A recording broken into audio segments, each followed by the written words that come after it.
Om Swastiastu. Perkenalkan, nama saya Nyoman Miming Oktara dari kelas 11 IPS 3 nomor absen 36. Asal sekolah dari SMA Negeri 7 Denpasar. Hari ini saya akan mempresentasikan materi seni budaya mengenai perkembangan sejarah musik barat. Musik itu bersifat universal. Boleh dikatakan usia musik hampir sama dengan usia keberadaan manusia. Tentu, musik pada awal keberadaan manusia jauh berbeda tingkat kecanggihannya dengan musik masa kini.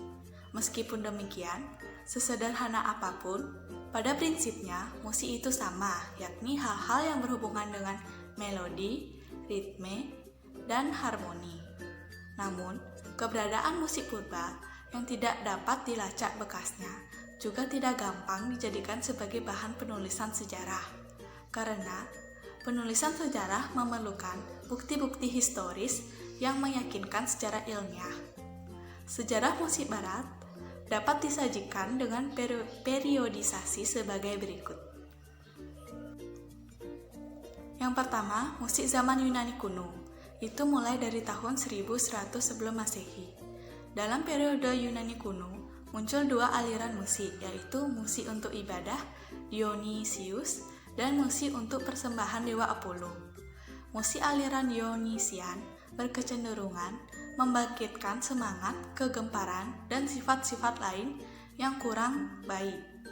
Sedangkan musik Apollonian berkecenderungan menimbulkan ketenangan dan dorongan spiritual.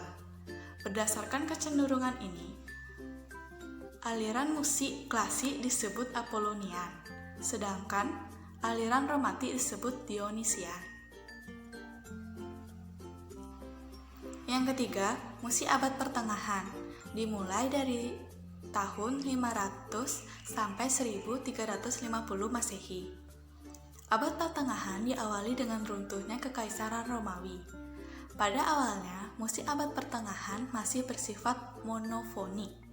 Monofonik berarti jenis musik yang hanya terdiri dari satu suara saja, tanpa iringan apapun.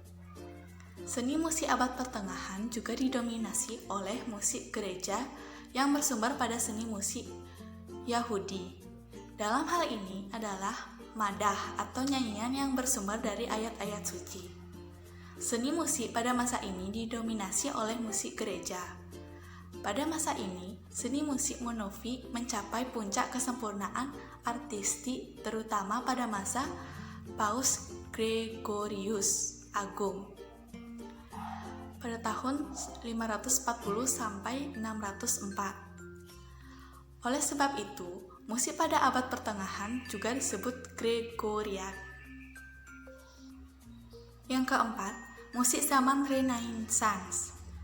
Itu dimulai dari tahun 1350 sampai 1600. Zaman Renaissance merupakan masa peralihan dari abad pertengahan ke abad modern di Eropa yang ditandai oleh perhatian kembali kepada karya seni klasik, berkembangnya seni baru, dan tumbuhnya ilmu pengetahuan modern.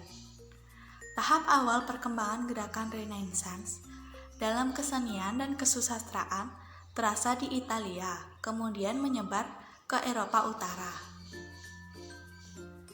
Yang kelima, musik zaman barok itu dimulai dari tahun 1600 hingga 1750. Istilah barok diambil dari bahasa Portugis, yaitu baroko, yang artinya mutiara. Istilah baroko hanya digunakan untuk memberi identitas bagi sebuah masa perkembangan seni musik pada tahun 1600-an hingga tahun 1750-an, yang tidak ada ciri-ciri dramatis dibandingkan dengan masa sebelumnya.